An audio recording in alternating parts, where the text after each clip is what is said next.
अनिरुद्ध को अब अर्शी पे शक हो गया है कि उसी ने झनक और ऋषि का किडनैप करवाया है। ये शक सिर्फ एक भावना नहीं बल्कि कई हालातों से जुड़ा हुआ है जो अर्शी को सबसे ज्यादा शक के घेरे में लाएगा। इस बार अनिरुद्ध भावुक नहीं बल्कि समझदारी से काम कर रहा है। वो सीधे पुलिस कमिश्नर से मदद मांगता है ताकि झनक और ऋषि को जल्दी ढूंढा जा सके। अब ये सीन दिखाता है कि अनिरुद्ध अब सच में झनक तक पहुंचने के लिए किसी भी हद तक जाने को तैयार है, क्योंकि झनक उसके लिए सिर्फ एक लड़की नहीं, उसकी अब जिम्मेदारी बन चुकी है। लेकिन घर वालों के सामने उसकी हालत उल्टी पड़ जाती है। लोग सवाल उठा रहे हैं कि अब जब झनक उसकी बेटी है तो वो क्यों नहीं जो ढूंढ पा रहा है। अब कहानी उस मोड़ पे आ गई जहां शक, सच और रिश्ते तीनों आमने सामने खड़े हैं। अनिरुद्ध अपनी बेटी झनक को क्यों नहीं जहाँ पे ढूंढ पा रहा है। अनिरुद्ध झनक को जो है रोक नहीं पा रहा है। अब झनक बची तो नहीं रही, वो अपनी जिंदगी के फैसले खुद लेना चाहती है और यहाँ पे अनिरुद्ध बोस को वो अपना बाबा भी नहीं मानती है। लेकिन झनक लगातार साजिशों में फंस रही है जिन पे अनिरुद्ध का कंट्रोल नहीं है। और तीसरी और सबसे बड़ी वजह यह है कि अनिरुद्ध एक पिता है और एक इंसान के तौर पे टूट चुका है।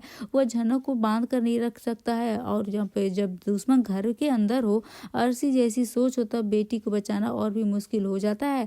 दोस्तों, क्या आप बताएं कि क्या अर्शी ही झनक और ऋषि के किडनैप के पीछे है? अनिरुद्ध का क्या शक सही है, फिर वो गलत इंसान पे जो है इल्जाम लगा रहा है? एक पिता को बेटी को बचाने के लिए क्या करना चाहिए? दोस्तों, अब झनक किस पे भरोसा करेगी? आप अपनी राय में कमेंट सेक्शन में जरूर से बताइएगा, क्योंकि झनक में अब लड़ाई रिश्तों की नहीं बल्कि सच और शक के बीच की हो गई है। लेकिन एक तरफ देखा जाए कि अनिरुद्ध इस बात से अनजान है कि वो एक बहुत ही बड़ी मुसीबत में फंस चुकी है। अब यहाँ पे नेता को मारने के लिए जो यहाँ पे झनक को एक मोहरा बनाया जा रहा है और ये सारी साजिशें वो जो है मंत्री के जो है खुद उसके सेक्रेटरी उसके वो सारी साजिशें कर रहा है। लेकिन ऋषि ने खुद कर दिया अंकुश को गिरफ्तार। जी हाँ दोस्तों, कहानी शुरू हो चुकी है उस पल से जब अंकुश ऋषि को धमकाते हुए कहेगा अगर झनक ने जरा से भी चालाकी की तो उसे जिंदा कभी नहीं देख पाओगे और इंद्रनाथ और यहाँ पे सर को मरना ही होगा। इस पर ऋषि पूरी विश्वास के साथ जवाब देता है कि झनक एक डॉक्टर है और वो एक डॉक्टर की तरह सोचेगी, वह कभी भी इंद्रनाथ सर की जान नहीं ले सकती है।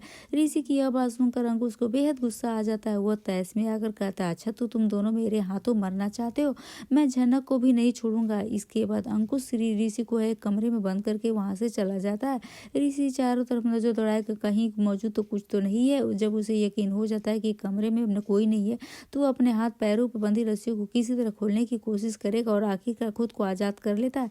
उसी वक्त अंकुश की गन वहीं पड़ी होगी। ऋषि गन वो उठाएगा, अंकुश को काबू में करेगा और सीधे पुलिस स्टेशन ले जाकर उसे गिरफ्तार करवा देगा। पुलिस स्टेशन के बाहर सायरन की आवाज जैसे ही यहाँ पर आएगी, माहौल में एक अजीब सी खामोशी छा जाती है। ऋषि अंकुश को मजबूती से पकड़े हुए अंदर ले जाएगा। अंकुश की आंखों में अभी वही गुस्सा और घमंड है, लेकिन अब उसके चेहरे पे डर साफ छलक रहा है। अब यहाँ पे ऐसो जैसे ही पूरा मामला सुनेगा, उसकी नजरें बार बार ऋषि पे जाती है और एक आम आदमी जिसने इतनी हिम्मत और समझदारी से खतरनाक अपराधी को पकड़ लिया। एफआईआर दर्ज होती है। अंकुश के खिलाफ किडनैपिंग, इनलीगल डिटेंशन और मर्डर थ्रेट की धाराएं लगती है। हथकड़ी लगते ही अंकुश चीखेगा, चिल्लाएगा, लेकिन इस बार उसकी आवाज में ताकत नहीं, बेबसी है। ऋषि चुपचाप ये बात देख रहा होता है। उसके चेहरे पे जीत का अहंकार नहीं बल्कि एक अजीब सी बेचैनी होगी, क्योंकि वो जानता है कि ये लड़ाई अभी भी खत्म नहीं हुई है। पुलिस उसे बहुत ही धन्यवाद देगी और यहाँ पे ऋषि का ध्यान बार बार झनक और इंद्रनाथ सर की तरफ जाएगा। उसका दिल तेजी से धड़क रहा होता है।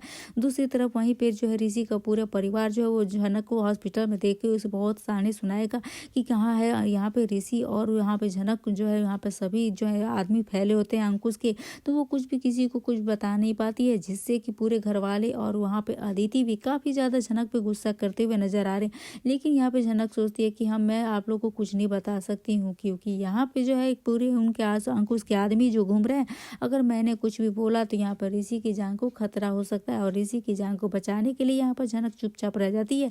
लेकिन वहीं पे दूसरी तरफ देखेंगे जहाँ पे ऋषि आजाद हो गया है, अस्पताल जाने का फैसला करता है। दूसरी तरफ अस्पताल में माहौल तनाव से भरा होगा।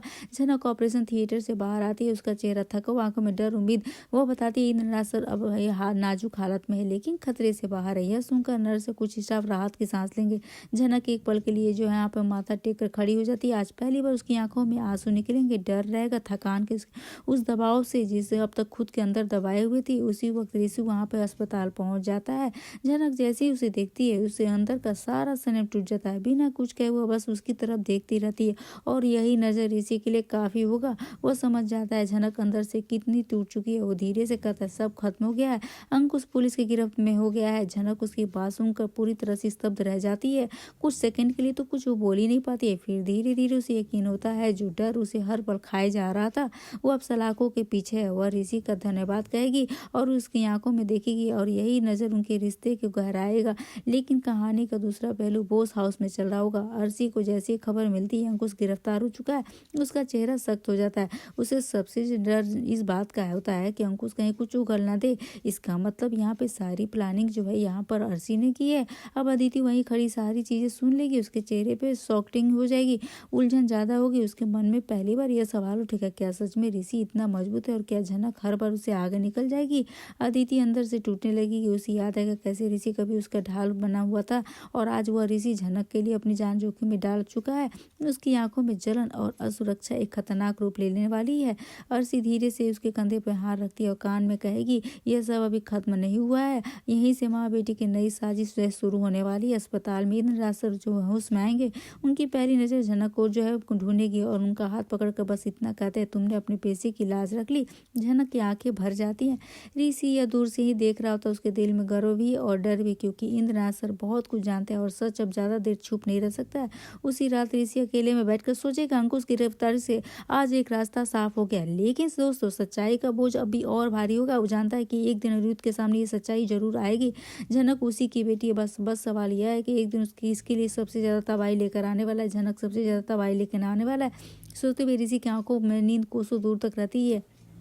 और ये साबित होने के बाद जो है पूरी कहानी जो बदल चुकी है। अब अनिरुद्ध पूरी तरह से झनक का केयर करना चाहता है, उसे अपनी बेटी बनाना चाहता है। लेकिन जहाँ पे अर्शी और अदिति पूरी तरीके से जो है इस बात को नकारने में लगी हुई है और वो चाहती है कि वो झनक कहीं दूर चली जाए और अनिरुद्ध उसे भूल जाए। लेकिन अनिरुद्ध इस बार भूलने वाला नहीं है। वो उसे अपनी बेटी जो बनाकर ही रहेगा और उसे घर वापस लाकर भी रहेगा।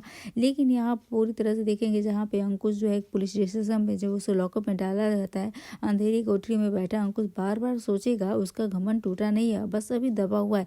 उसे अर्शी की याद आएगी और उसके चेहरे पे एक चालाक मुस्कान उभर आएगी। वो खुद बुदबुदाएगा कि यह कहानी खत्म नहीं होती। उसे पूरा यकीन है बाहर कोई जो है उसे बचाएगा। अगली सुबह अस्पताल में माहौल थोड़ा शांत होगा। इंद्रनाथ सर की हालत में सुधार देखने को लगता है। झनक उनकी देखभाल में लगी रहती है एक डॉक्टर की तरह, लेकिन भीतर से एक बेटी जैसी चिंता भी है।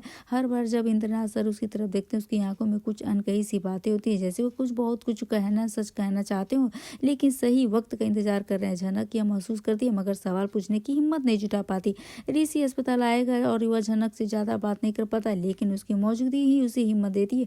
दोनों के बीच में एक ऐसा रिश्ता बनने लगता है जिसमें शब्दों की जरूरत कभी नहीं होती, बस नजरें काफी होती हैं। और इस लड़ाई में वो अकेले नहीं है। उधर बोस हाउस में माहौल बिल्कुल अलग है। अर्शी सुबह से बेचैन है। फोन हाथ में लेकर वो बार बार सोचती है कि कॉल किसे करे, बात किसे करे।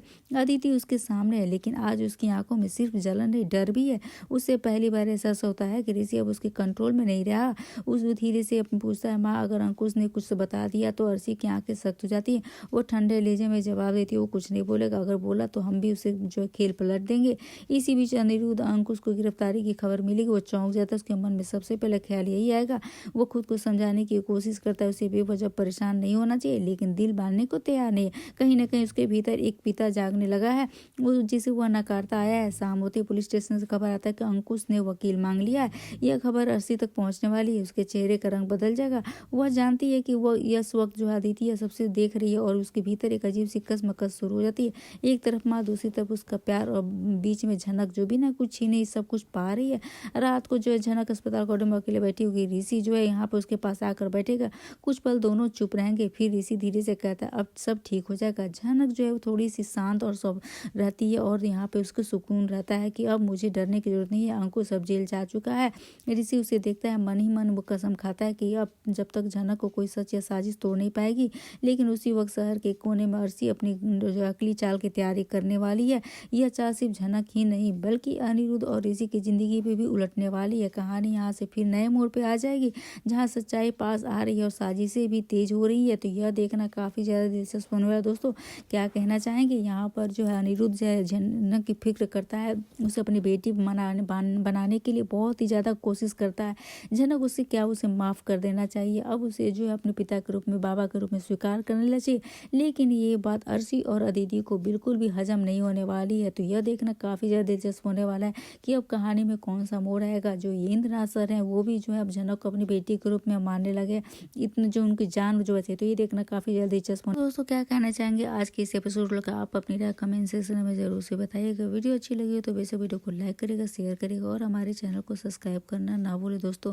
कि अब देखना काफ़ी ज़्यादा दिलचस्प होने वाला है। यहाँ पर अर्शी अब नई चाल चलने वाली है जो कि झनक को बिल्कुल भी पसंद नहीं करती है। वही दूसरी तरफ अब ये देखना काफ़ी दिलचस्प होगा कि कौन सा मोड़ आने वाला है आगे आने वाले एपिसोड में। तब तक के लिए बने रहिए हमारे साथ, देखते हैं अपने पसंदीदा शो झनक से जुड़ी सारी अपडेट। तब तक के लिए राधे राधे एवरीवन।